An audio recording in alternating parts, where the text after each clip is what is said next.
Justamente estamos aqui com o Ernesto Laura abrindo o nosso estúdio aberto de hoje, transmitido pela Rádio Progresso de Montenegro e também pela nossa JPTV. Já vou dar a minha saudação para o Ernesto Laura. Seja bem-vindo de volta depois desse período de férias, Ernesto.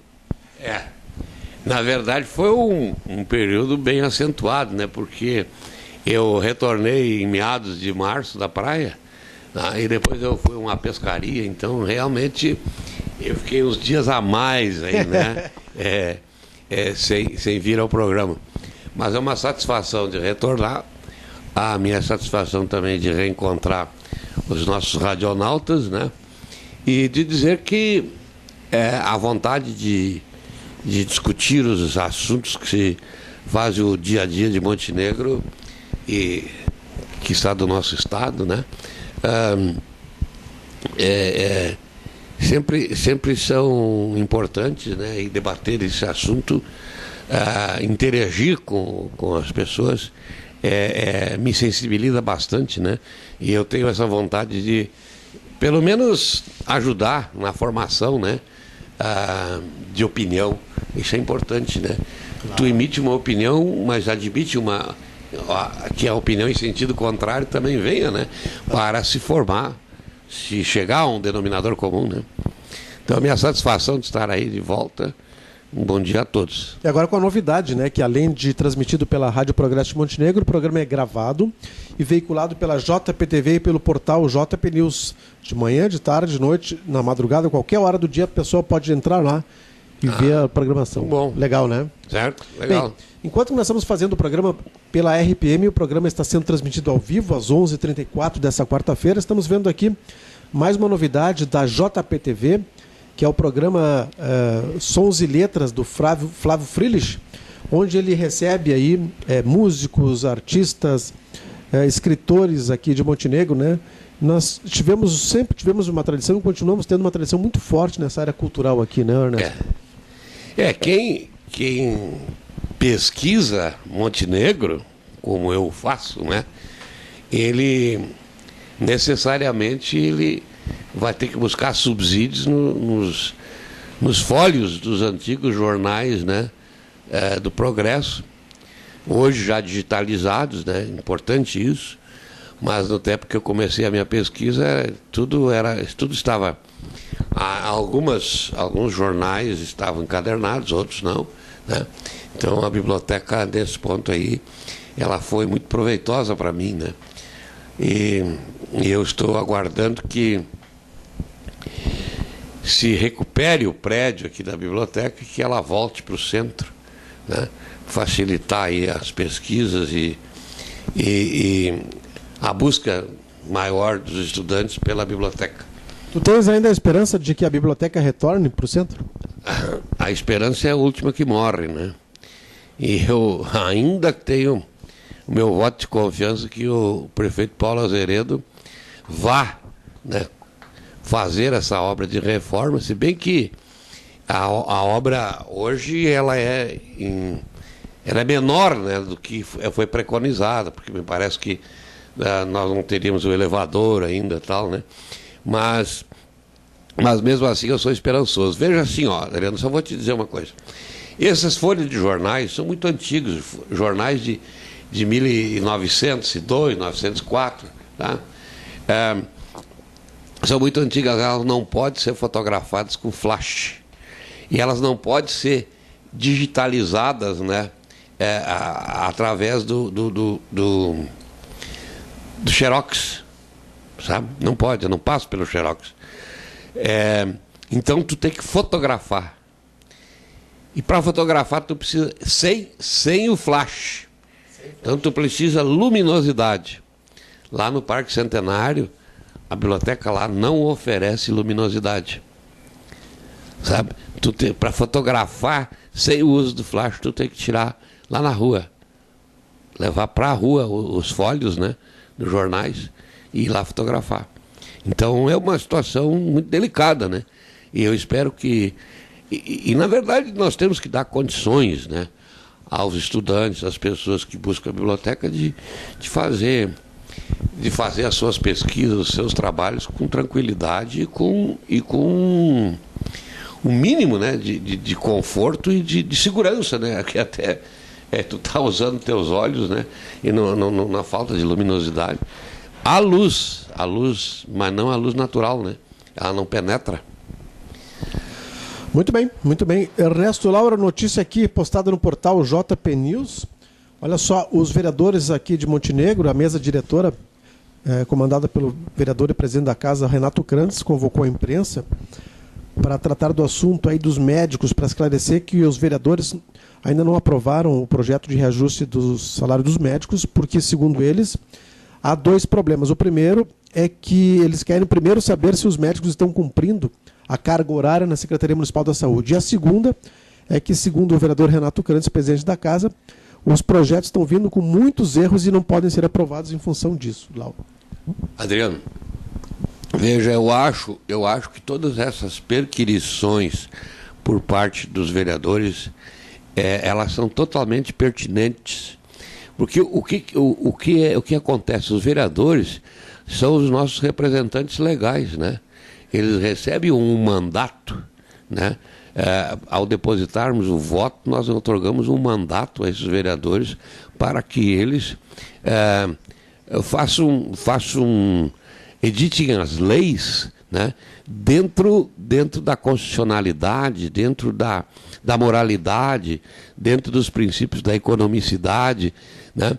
Então, isso é muito importante, dentro da isonomia, da igualdade, né? Então é isso que estão invocando hoje, quer dizer, se nós vamos prestigiar uma classe em detrimento das outras, então seria interessante que nós tivéssemos o plano de carreira, né, uniformizado, estabelecido, e houve um grupo que fez esse estudo do plano de carreira, né, das modificações a serem feitas, né? Então, isto aí é pertinente, muito pertinente. E eu cumprimento os vereadores por isso. Quanto a esse trabalho, essa questão da remuneração, nós entramos no período da impossibilidade jurídica, né, dos aumentos, né? Das admissões, das demissões sem justa causa, né? E da concessão de aumentos, né? Só pode dar nesse período agora, dos 6 meses antes da eleição. Não são 6 meses antes da eleição, porque isso até me causou espécie.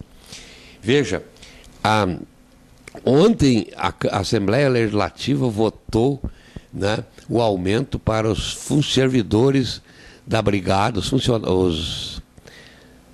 funcionários da Brigada e da Polícia Civil, servidores. E tinha que ser votado ontem. Por quê? Porque não é 6 meses antes. 6 meses antes teria fechado no dia 5, para a eleição é 5 de outubro. Então teria fechado em 5 de abril. São 180 dias antes da eleição. Então nós temos maio, que tem 31, então tu agrega mais um dia. Nós temos julho e agosto, então são mais 3 dias. Por isso que o prazo venceu no dia 8 de abril. Então, a partir de ontem, não cabe mais perquirir, não cabe mais discutir, tem que deixar em banho-maria esse projeto. Pode discutir, mas não pode votar, né? Não pode sancionar. E mesmo assim, Adriano, tu poderia dizer, mas nós podemos colocar um artigo no final do projeto dizendo que só terá eficácia a partir de 1º de janeiro. Só que é o seguinte, o que visa a lei? Por que ela proíbe há 6 meses antes a concessão de aumentos, de ganho real, vamos dizer assim? A correção pode. Correção inflacionária pode. Não pode o ganho real. E aqui no caso dos médicos seria ganho real. Não pode, por quê? Porque no período pré-eleitoral, tu estarias beneficiando, né, alguém. E é isso que a lei visa, ela quer coibir. Tu não pode dar um aumento porque tu poderias beneficiar. Até eu acho assim essa questão, eu respeito, eu até, se fosse deputado, teria votado, mas é imoral, né? porque o governador Tarso esperou até agora para mandar esse projeto. Agora mandou para vigorar nos próximos 4, 5 anos. Né? Vai ser um aumento escalonado. Então eu pergunto assim, votou no último dia, útil permitido, certo? Votou no último. Por unanimidade foi votado. Mas acontece o seguinte, ele é candidato à reeleição. Claro. Então tu pode dizer assim, isto aí moralmente não é correto, não deveria ter acontecido. Né? E assim eu digo, voltando para o caso municipal aqui, né? Infelizmente os médicos eu acho que merecem. Né? Merecem. Nós tivemos casos assim, há leis orgânicas que dizem que ninguém pode ganhar mais que o prefeito. Nós tivemos casos, né, que o Conselho Regional de Medicina estabelece um mínimo para os médicos. E as contratações emergenciais não eram possíveis. Em vários municípios aí, nossos vizinhos aqui, não eram possíveis. Porque o prefeito ganhava um valor X e o médico, para 40 horas, ganharia mais que o prefeito. Então, qual foi a alternativa que se encontrou? Reduzir, em vez de 40 horas, para 20 horas. E aí se diminui o valor, mas 2 vezes 40 horas daria acima do ganho do prefeito. Quer dizer, então teve que fazer essa ginástica, inclusive, para poder aprovar. Então os médicos realmente, R$2.000 e poucos é muito pouco. É baixíssimo o salário. Inclusive, esses médicos concursados, né? Eles estariam contrariando o próprio Conselho Regional de Medicina, né? Em aceitar valor menor do que aquele estipulado. Mas, e por isso que eu respeito esse aumento, tudo eu acho válido, perfeitamente válido. Mas veja assim, Adriano, existe uma lei maior de cunho eleitoral que proíbe o aumento 6 meses, 180 dias antes da eleição. Então, qualquer coisa, qualquer atitude que agora se tomar, né, é impossível juridicamente de se concretizar. Muito bem, Ernesto Lauro, continuamos aqui com o estúdio aberto pela RPM e pela JPTV. Ampliação da emergência do Hospital Montenegro depende da mudança de endereço do SAMU. Há uma polêmica nesse assunto. Eu não entendi isso. Aqui, a ampliação da emergência do Hospital Montenegro depende da mudança de endereço do SAMU. Há um projeto do Hospital Montenegro, inclusive com verba já destinada do governo do estado, para implantar uma nova emergência mais moderna no local onde está a SAMU hoje. E a SAMU é um convênio da Prefeitura Municipal com o governo federal. Isso. E o prefeito Paulo Azeredo está dizendo que no momento não é possível transferir a SAMU dali, porque havia uma ideia de se transferir para Timbaúva junto à Secretaria da Saúde. Ele acha que ficaria muito longe. Então está esse impasse. De um lado, o Hospital Montenegro querendo ampliar e modernizar a sua emergência. E de outro, o prefeito Paulo Azeredo dizendo que é impossível, neste momento, retirar a SAMU de onde está. Está feito o impasse. Isso aí eu até chamo a atenção, Adriano, pelo seguinte. A imprensa, seguidamente, ela critica a devolução de recursos públicos, estaduais ou federais, por sua não utilização. As câmaras todas devolvem dinheiro, né? Isso. As câmaras, né, devolvem porque a Câmara tem que votar um projeto de lei, mas foi o Executivo que não usou o dinheiro, né? E ele tem que pedir autorização da Câmara para poder devolver esse dinheiro. Ela tem que abrir um crédito especial para poder devolver. Então, se critica pelo não uso, mas muitas vezes acontece isso que está acontecendo, há um impasse impera o negócio. Entende, Adriano? É uma questão que a gente às vezes nem tem conhecimento, por isso que é bom divulgar isso aí. Né? Nem tem conhecimento, fica falando depois quando tem que devolver. Mas veja assim, Adriano, todo recurso público, estadual ou federal que vem, ele é afetado. Essa palavra afetação, né? Ele é afetado no sentido de que ele só pode ser utilizado para a finalidade precípua de que ele foi obtido. É mesmo uma procuração, né? Tem que ser usado naquela finalidade. Por isso que ele é afetado. Se chama assim juridicamente, né? Afetado tem outra conotação também, né? Mas do dinheiro não tem nada que ver com a ala sexual, não. Então ele tem que ser usado naquela finalidade. Se ele não for usado e tem prazo para ser usado, ele tem que ser devolvido. Então é uma pena, né? Nós temos o poder público municipal não achando uma forma de tirar a SAMU dali, né? E o Hospital Montenegro tendo recursos para ampliar essa emergência e não podendo fazer porque a SAMU está ali, né? Então realmente eu acho que veja, sempre é possível se chegar a um denominador comum, sempre é possível, basta boa vontade, né? Basta boa vontade. Muito bem, Ernesto Lauro, para quem está ouvindo a gente ao vivo, são 11 horas e 48 minutos desta quarta-feira. Notícia agora de nível de Estado, o Ministério Público diz que Beira-Rio não tem condições de sediar o Grenal. Essa é a manchete do jornal NH e o promotor afirma que não foram emitidos os laudos de segurança previstos no Estatuto do Torcedor. E já o Clique RBS informa que Inter pode entrar na Justiça para garantir o Grenal no Beira-Rio, né? E o promotor explica o veto dizendo que os laudos não estarão disponíveis em tempo hábil. Na verdade, o que está se exigindo é que seja assinado um laudo, né, de engenheiros dando a informação de que o que está sendo passado para o Ministério Público e para o outro setor de segurança é uma coisa tecnicamente embasada. Na verdade, o Ministério Público não dá uma decisão, né? É uma orientação, né? Ele se manifesta pela não realização de jogos. Na verdade, se houver essa tentativa, né? O Ministério Público vai entrar na Justiça para embargar, né? Na verdade, o Ministério Público enviou um documento para a Federação Gaúcha de Futebol. Tá. Então é através da Federação, né? Exatamente. Pedindo que a Federação não autorize a realização do jogo, né? Quer dizer que o Ministério não está autorizando, ele está dando a opinião dele. Ele não poderia nem autorizar, não. Perfeito, não tem esse poder, ele né? É um fiscal também, né? Perfeito, claro. Da execução da lei. Então, está faltando esses documentos, está faltando essa vistoria.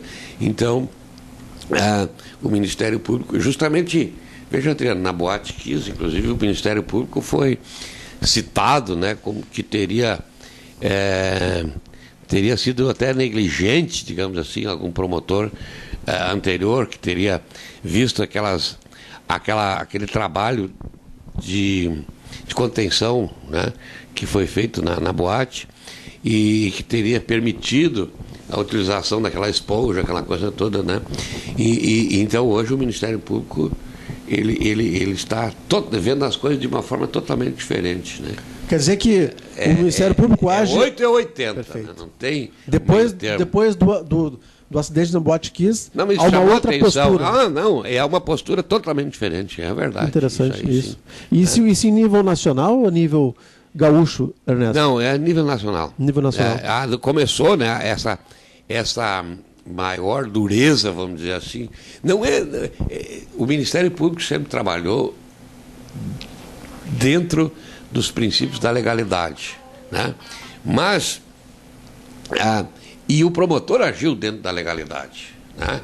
Só que essa coisa assim, esse conhecimento tão profundo de se aquele material é altamente inflamável ou não, isso talvez tu não possa ser exigido do promotor de justiça, né? Não pode teria que ser de um perito, né? Claro. Então aí que disseram que o Ministério Público não teria solicitado mais, né, perícias. Então a partir desse momento é que o Ministério Público passou a exigir tudo. Foi né, como eu digo, do 8 foi aos 80, né? Claro. Para exigir justamente para que não pairasse qualquer dúvida sobre aquele empreendimento, né? E é o que está acontecendo com o Beira-Rio, né? Claro. Perfeito. Claro, a Justiça pode liberar. Quem é que disse que não? Pode liberar, né? Se vier novos laudos técnicos, isso, aquilo, tal, pode liberar, né? Não digo que não. E o interessante é que não se tem... Hoje, a quarta-feira, não se sabe onde vai ser o jogo no domingo, né? Esse que é o problema, né?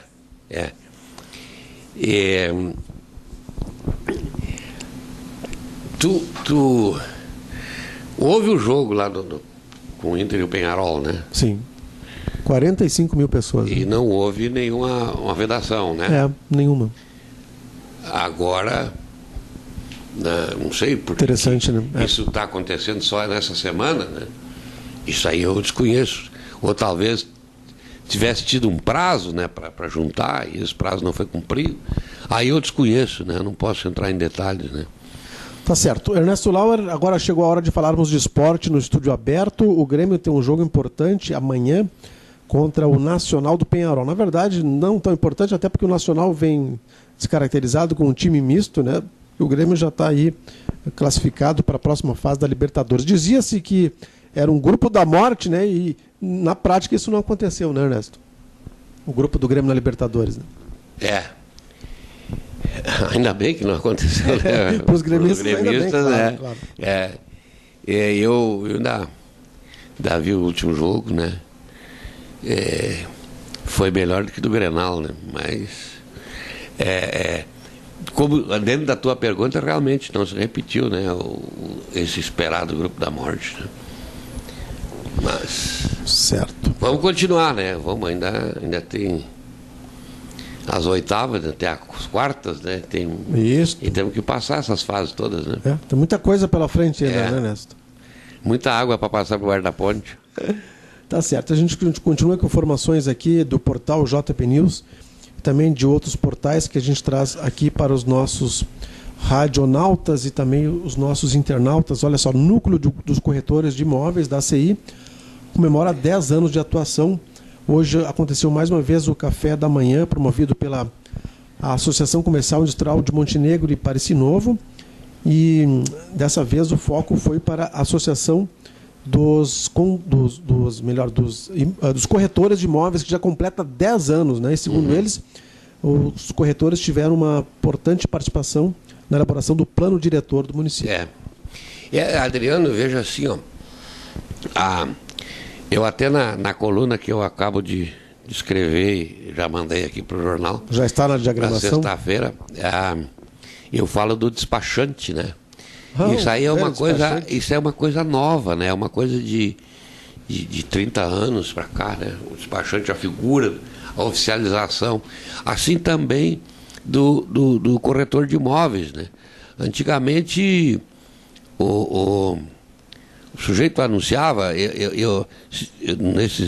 nessas pesquisas que eu fiz no jornal, nos folhos do jornal O Progresso, era seguido, né? Muito seguido, desde 1911, 12, por aí, o jornal estampava, vende-se isso, vende-se aquilo, sabe? Então, era através do jornal que era dado publicidade. E aí, e à medida que foi avançando, na medida que a busca, né, imobiliária se tornou maior, essa intermediação se fez necessário, né? Então, os corretores de imóveis, eles foram, aos poucos, se estabelecendo,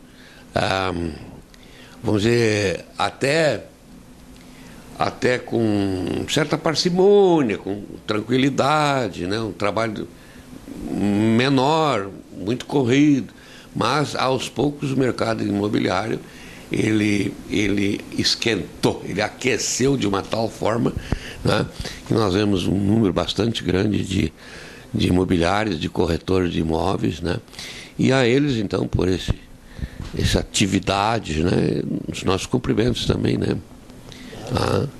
o corretor legal, é isso aí que precisa, né, nós enfrentamos muito problema, nós tivemos corretores, inclusive, condenados, tal, né, no início, né, e hoje a gente nota que está muito diferente, né, hoje nós temos uma ética muito acentuada dentro dessa área, né, então, meus parabéns aos corretores. Tá certo. Bom, Lauer, ficamos por aqui com o nosso estúdio aberto, mais uma vez, muito obrigado pelo retorno aí depois dessas férias. Tá certo, valeu. Vamos ao almoço, né? Vamos lá. E voltaremos semana que vem. Ok. E sexta no jornal, então. Né? Maravilha. Tenho todos um abraço. Tarde. Até mais, pessoal.